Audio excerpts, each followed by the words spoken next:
നമസ്കാരം പ്രേക്ഷകരെ, പാകിസ്ഥാന്റെ നട്ടെല്ല് കീറിയിരിക്കുകയാണ് ഇന്ത്യ എന്നുള്ളത് നമുക്ക് എല്ലാവർക്കും അറിയാം. ഓപ്പറേഷൻ സിന്ദൂറിന്റെ ഭാഗമായിട്ട് ഇന്ത്യ നടത്തുന്നതൊക്കെ തന്നെ പാകിസ്ഥാന്റെ നട്ടെല്ല് മുറിക്കുന്ന രീതിയിലേക്കാണ്. ഇപ്പോൾ ഇതാ BCCIയും അതേപോലെ ഒരു നിലപാടിലേക്ക് കൊണ്ടെത്തിയിരിക്കുകയാണ്. PCB, അതായത് പാകിസ്ഥാൻ ക്രിക്കറ്റ് ബോർഡിന് എന്ത് ചെയ്യണമെന്നറിയാതെ മാനത്തോട്ട് നോക്കി നിൽക്കുക. Board of control four cricket in India, അതായത് BCCI എടുത്ത ഒരു പ്രധാനപ്പെട്ട തീരുമാനം ഞാൻ പ്രേക്ഷകരുടെ മുന്നിലേക്ക് എത്തിക്കുകയാണ്. അതായത് വരാൻ പോകുന്ന ഏഷ്യ കപ്പിലേക്ക് BCCI ഇന്ത്യൻ ടീമിനെ അയക്കില്ല. ഇതാണ് നിലപാട്. അതായത് ഇന്ത്യൻ ടീം കളിക്കില്ല എന്നുള്ളതാണ് BCCI മുന്നോട്ട് വെക്കുന്ന നിലപാട്. ACC, അതായത് ഏഷ്യൻ ക്രിക്കറ്റ് കൗൺസിൽ, അതാണ് ഏഷ്യ കപ്പ് നടത്തുന്നത്. ആ ഏഷ്യ കപ്പ് നടത്തുന്ന ACCയുടെ തലവൻ മോഹ്സിൻ നഖ്വിയാണ്. മോഹ്സിൻ നഖ്വി ആരാണ്? പാകിസ്ഥാൻ മന്ത്രിയാണ്. ഇതേ വ്യക്തി തന്നെയാണ് പാകിസ്ഥാൻ ക്രിക്കറ്റ് ബോർഡിൻ്റെ ചെയർമാൻ. മോഹ്സിൻ നഖ്വി നേതൃത്വം കൊടുക്കുന്ന ACCയുടെ ഭാഗമാകാൻ ഇന്ത്യക്ക് കഴിയില്ല.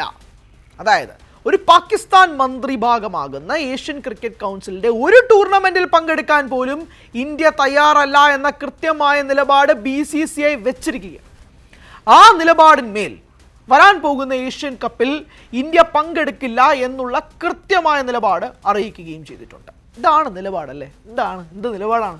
ഈ നിലപാട് BCCI പ്രഖ്യാപിച്ചതിന് ശേഷം സോഷ്യൽ മീഡിയയിലൊക്കെ വലിയ രീതിയിലുള്ള തരംഗമായി മാറിക്കൊണ്ടിരിക്കുകയാണ്. കൃത്യമായ നിലപാട്, ഇതാണ് രാഷ്ട്രീയം, കൃത്യമായ രാഷ്ട്രീയം എന്നെല്ലാം പറഞ്ഞുകൊണ്ട് BCCI അഭിനന്ദിച്ചുകൊണ്ട് നമ്മൾ ഇന്ത്യക്കാരൊക്കെ തന്നെ സോഷ്യൽ മീഡിയയിൽ വളരെയധികം ഈ തീരുമാനത്തെ അനുകൂലിച്ചുകൊണ്ട് രംഗത്തെത്തുന്നുണ്ട്. നമ്മൾ കുറച്ച് നാളൊന്ന് പുറകിലോട്ട് പോകാം. ഞാൻ ഇത് പ്രേക്ഷകർക്ക് വേണ്ടി പറയാനുള്ള പ്രധാനപ്പെട്ട കാരണം, ഇത് കുറച്ച് നാൾക്ക് മുമ്പ്, അതായത് ഓപ്പറേഷൻ സിന്ദൂറൊക്കെ ആരംഭിക്കുന്നതിന് മുമ്പ്, പഹൽഗാം ഭീകരാക്രമണം സംഭവിക്കുന്നതിന് മുൻപ് ഒരു ചാമ്പ്യൻസ് ട്രോഫി ഉണ്ടായിരുന്നു. അറിയാലോ, ഇന്ത്യയായിരുന്നു തവണത്തെ ജേതാക്കൾ ചാമ്പ്യൻസ് ട്രോഫിയിൽ. ആ ചാമ്പ്യൻസ് ട്രോഫി എങ്ങനെ സംഭവിച്ചതെന്ന് ഓർത്തു വയ്ക്കുക. ഇത്തവണത്തെ ചാമ്പ്യൻസ് ട്രോഫി ICCയുടെ തീരുമാനപ്രകാരം പാകിസ്ഥാനിൽ നടക്കുമെന്നായിരുന്നല്ലോ. ICCയോട് എന്താ നമ്മൾ BCCI പറഞ്ഞത്? BCCI കൃത്യമായി പറഞ്ഞു, പാകിസ്ഥാനിൽ വെച്ച് നടക്കുന്ന ചാമ്പ്യൻസ് ട്രോഫി ഇന്ത്യ കളിക്കില്ല. തീരുമാനം, ഞങ്ങൾ കളിക്കില്ല. ഇന്ത്യ കളിച്ചില്ലെങ്കിലുള്ള അവസ്ഥ ആലോചിക്കുക. ചാമ്പ്യൻസ് ട്രോഫി പോലൊരു വേദിയിൽ ഇന്ത്യ കളിച്ചില്ലെങ്കിൽ, ചാമ്പ്യൻസ് ട്രോഫി എന്നല്ല, നിങ്ങൾ ഒരു ടൂർണമെൻറ്റിൽ ഇന്ത്യ പങ്കെടുപ്പിച്ചില്ലെങ്കിലുള്ള അവസ്ഥ ആലോചിക്കുക. എന്തുമാത്രം പ്രശ്നങ്ങൾ, അതിപ്പോൾ അഡ്വർടൈസിങ്ങിൻ്റെ ഭാഗത്തായിക്കോട്ടെ, സ്പോൺസർഷിപ്പിൻ്റെ ഭാഗമായിക്കോട്ടെ, ഫിനാൻഷ്യലി എന്തുമാത്രമുള്ള പ്രശ്നങ്ങളാണ് വരാൻ പോകുന്നത്, വ്യൂവർഷിപ്പിന് എന്തുമാത്രം കുറവാണ് സംഭവിക്കാൻ പോകുന്നത് എന്നെല്ലാം ഒന്ന് ആലോചിക്കുകയും. അതുകൊണ്ട് ICC ആ തീരുമാനം എടുത്തപാടെ മീറ്റിങ്ങാണ്. PCB ആയിട്ട് മീറ്റിംഗ്, PCB BCCI തമ്മിലുള്ള മീറ്റിംഗ്, ഇൻറ്റീരിയർ മീറ്റിംഗ്, അവിടെ മീറ്റിംഗ്, ഇവിടെ മീറ്റിംഗ്. അവസാനം ICC ഒരു തീരുമാനമെടുക്കുന്നു, 2 വേദിയിൽ വെച്ച് നടത്താം. ഇന്ത്യ എന്തായാലും പാകിസ്ഥാനിൽ വന്ന് കളിക്കണ്ട, ഇന്ത്യക്ക് വേണ്ടി ദുബായിൽ നമ്മൾ കളിക്കാം. എന്നിട്ട് ചാമ്പ്യൻസ് ട്രോഫിയിൽ എന്താ സംഭവിച്ചത്? ഇന്ത്യ ചാമ്പ്യൻസ് ട്രോഫി ജേതാക്കളുമായി ഹോസ്റ്റ് ചെയ്ത പാകിസ്ഥാന് കോടികളുടെ കടം. എങ്ങനെ കടം? കാരണം പാകിസ്ഥാനിൽ പോയി ആളുകൾ കളി കാണണ്ടേ. പാകിസ്ഥാൻ ഉള്ളത് കൊണ്ട് പാകിസ്ഥാനിലെ ആളുകൾ പോയി കളി കാണണമെന്ന് വാശി പിടിക്കരുതെന്ന് മനസ്സിലായ ഒരു സ്റ്റേജ് കൂടിയായിരുന്നു ചാമ്പ്യൻസ് ട്രോഫി. അതുകൊണ്ട് പാകിസ്ഥാൻ ഗ്രൂപ്പ് സ്റ്റേജിൽ നിന്ന് പുറത്താവുകയും ചെയ്തു. പാകിസ്ഥാന് കോടികളുടെ നഷ്ടവും സംഭവിച്ചു.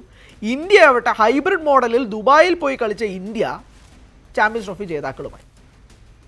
ചാമ്പ്യൻസ് ട്രോഫി കഴിഞ്ഞിട്ട് പഹൽഗാം ആക്രമണം സംഭവിക്കുന്നു. ഇപ്പോൾ ഓപ്പറേഷൻ സിന്ദൂർ കഴിയുന്നു. വീണ്ടും വഷളാവുന്ന സാഹചര്യം. ഇന്ത്യ പാകിസ്ഥാൻ തമ്മിലുള്ള വേറൊരു രീതിയിലേക്ക് മാറുകയാണ് കാര്യങ്ങൾ. IPL ഒരു കുറച്ച് നാളത്തേക്ക് നിർത്തിവെക്കുന്നു. PSL IPL തമ്മിലുള്ള കമ്പാരിസൺ ഒക്കെ നടക്കുന്നുണ്ട്. അതൊക്കെ ഇത് കോമഡി ഒന്ന് ആലോചിക്കുക. PSL പോലൊരു ഒരു ലീഗിനെ വെച്ചിട്ട് IPL പോലെ ഇത്രയും വർഷങ്ങളുടെ പാരമ്പര്യമുള്ള ലോകോത്തര കളിക്കാർ കളിക്കുന്ന, ഇത്രയും അധികം ഫാൻ ഫോളോയിങ് ഉള്ള ഒരു ലീഗിനെ വെച്ച് കമ്പയർ ചെയ്യാം. പാകിസ്ഥാൻ താരങ്ങൾ തന്നെ പറയുന്നത് IPL കാണാൻ ആരുമില്ല, PSL കാണാനാണ് ആളെന്നാണ്. ഒരു കോമഡി ഒന്ന് ആലോചിക്കുക. ന്യൂസിലൻഡ് താരമായ ഡാരൽ മിച്ചലിൻ്റെ 2 കോടി രൂപയുടെ വാച്ച് അടിച്ചുപോയി. പാകിസ്ഥാനിൽ പോയി ഇനി കളിക്കില്ല എന്ന് പല വിദേശ താരങ്ങളും തീരുമാനങ്ങളും എടുത്തു. എന്താ, ഈ PSL ഗുണകാരണമാണ് കേട്ടോ. IPL ആവട്ടെ ഇപ്പോൾ അത് റെസ്യൂമും ചെയ്തു, അത് നടന്നുകൊണ്ടിരിക്കുക, അതിൻ്റെ ലാറ്റർ സ്റ്റേജ് നടന്നുകൊണ്ടിരിക്കുക. പ്ലേ ഓഫിന് തൊട്ട് മുന്നേ എത്തി കാര്യങ്ങൾ.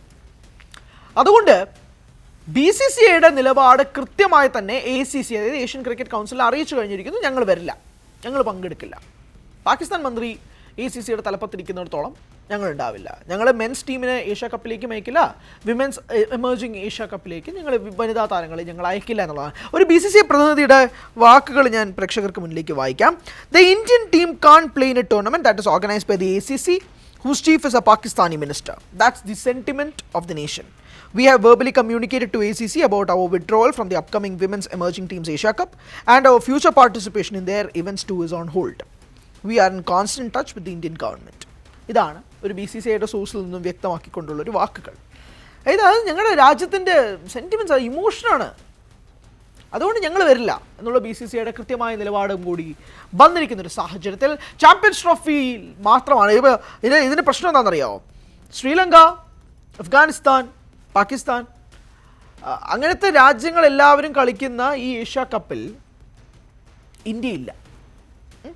ഇന്ത്യ ഇല്ലെങ്കിലുള്ള പ്രശ്നം ഒന്ന് ആലോചിച്ച് നോക്കിയേ. നേരത്തെ സൂചിപ്പിച്ചതുപോലുള്ള ഫണ്ടിങ്ങിൻ്റെ പ്രശ്നം, അഡ്വർടൈസിങ്ങിൻ്റെ പ്രശ്നം, വ്യൂവേഴ്ഷിപ്പിൻ്റെ പ്രശ്നം, അങ്ങനെ പല പല പ്രശ്നങ്ങളും നടന്നുകൊണ്ടിരിക്കും. അതുകൊണ്ട് ഏഷ്യ കപ്പിൻ്റെ ഭാവി ഇനി എന്താകുമെന്നുള്ളതാണ് ഏവരും ഉറ്റുനോക്കുന്നത്. എന്തായിരിക്കാം ഏഷ്യ കപ്പിൻ്റെ ഭാവി? ഇന്ത്യ ഇല്ലാതെ ഏഷ്യ കപ്പ് നടക്കുമോ? പാകിസ്ഥാൻ, ശ്രീലങ്ക, അഫ്ഗാനിസ്ഥാൻ ഒക്കെ ആയിട്ട് അവർ ആ ഒരു ഏഷ്യ കപ്പ് നടത്തുമോ എന്നുള്ളതാണ് ഒരു ചോദ്യം. അതോ ഇതിനെന്തായിരിക്കും ഒരു സൊല്യൂഷൻ? ഇന്ത്യയെ വെച്ചുകൊണ്ട് എങ്ങനെയായിരിക്കാം? മോഹസിൻ നഖ്വി താഴെ ഇറങ്ങേണ്ടി വരുമോ? ഇതാണ് ക്വസ്റ്റ്യൻ. മോഹസിൻ നഖ്വി ACCയുടെ ചെയർമാൻ ഇരിക്കുന്നിടത്തോളം കാലം BCCI അയക്കാൻ പറ്റത്തില്ല എന്നുള്ളതാണ് ഒരു നിലപാട്. അങ്ങനെയാണെങ്കിൽ ACCയുടെ തലപ്പത്ത് നിന്ന് നേരെ സ്റ്റെപ്പ് ഡൗൺ ചെയ്യേണ്ടി വരുമോ മോഹസിൻ നഖ്വി എന്നുള്ളതാണ് ചോദ്യം. അങ്ങനെ പല പല രാഷ്ട്രീയ സാഹചര്യങ്ങളും എല്ലാം ഒരു തൊടുത്തു വിടുന്ന അമ്പ് പോലെ BCCI ഇപ്പോൾ അങ്ങ് തൊടുത്തു വിട്ടിട്ടുണ്ട്. എന്താണ് ഇനി വരാൻ പോകുന്ന കാര്യങ്ങൾ എന്നെല്ലാം നമുക്ക് വരും നാളുകളിൽ നോക്കിക്കാണാം.